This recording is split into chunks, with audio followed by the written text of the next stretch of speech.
வெளிநாட்டுக்கு டூருக்கு போகும் சீமான் கூடிய விரைவில் எல்லா வெளிநாட்டுக்கும் ஊர் சுற்றலான்னு முடிவு பண்ணிட்டார் அண்ணன் சீமான். அவரே மேடையில் சொல்லிட்டாரு, பாஸ்போர்ட்டை கொடுத்துட்டாங்க, 1 இயருக்கு ரெனியூல் பண்ணி கொடுத்துட்டாங்க, நான் வெளிநாட்டுக்கு ஊர் சுற்ற போகிறேன்னு அண்ணன் சீமான் நேரடியாக மேடையில் சொல்லிட்டாரு. ஏன் சீமான் அவர்கள் இந்த மாதிரி பேசுகிறாங்க?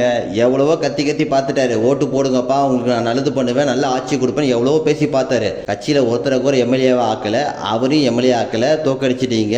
ரொம்ப மோசமான முறையில் அண்ணன் சீமான் அவர்களை தோக்கடிச்சிட்டீங்க.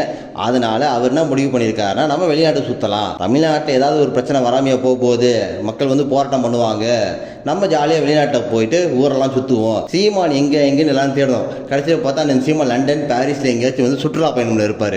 அது மாதிரி அவர் முடிவு பண்ணிட்டார். என்ன சொல்ல போறீங்க? அதிகபட்சம் ஈழத்தமிழர்கள் காசை வாங்குறீங்க, க்ரௌட் ஃபண்டிங் எடுக்கிறீங்க, திருநெல்வேலி திருடன் சொல்லுவீங்க, சொல்லி அண்ணன் சீமான் வந்து ஊரெல்லாம் சுற்றுறாரு. அந்த மாதிரி நீங்கள் சொல்லுவீங்க. சொன்னால் சொல்லிக்கோ, 1008 அவதூறு போடுற, இதுவும் ஒரு அவதூறு தானே, போட்டுட்டு போ அப்படின்னு நினச்சிக்கிறார் சீமான் அவர்கள். அதனால மக்கள் வந்து எந்த பிரச்சனைக்கும் அண்ணன் சீமான் வரமாட்டேன்னு சொல்லிட்டார். நான் ஜாலியாக வெளிநாட்டுக்கு தான் சுத்த போகிற முடிவு பண்ணிட்டார். ஏன்னா இதுக்கு முன்னாடி அவர் வெளிநாட்டுக்கு தான் சுத்த போகலை. ஏன்னா அவரோட பாஸ்போர்ட்டை இத்தனை வருஷமா அவரோட பாஸ்போர்ட் வந்து பார்த்தீங்கன்னா வந்து கொடுக்கவே இல்லை. 16 வருஷம் ஒரு மனுஷனோட பாஸ்போர்ட்டை வந்து இந்திய அரசாங்கம் கொடுக்காம வச்சிருந்தாங்க.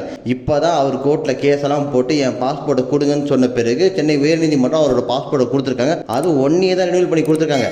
இப்போ அவர் முடிவு பண்ணிட்டாரு, சரி ஓகே, மக்கள் அவரை வந்து ஏற்றுக்கல, அவர் முடிவு பண்ணிட்டாரு, தமிழ்நாட்டில் வரக்கூடிய எந்த ஒரு பிரச்சனையாவது மற்ற கட்சிகளாக அவங்களுக்காக போராட்டம் பண்ணுவாங்க, நாம் தமிழர் கட்சி வந்து நிற்காது, குறிப்பாக சீமான் நான் வந்து நிற்க மாட்டேன் முடிவு பண்ணிட்டாரு. நன்றி, வணக்கம்.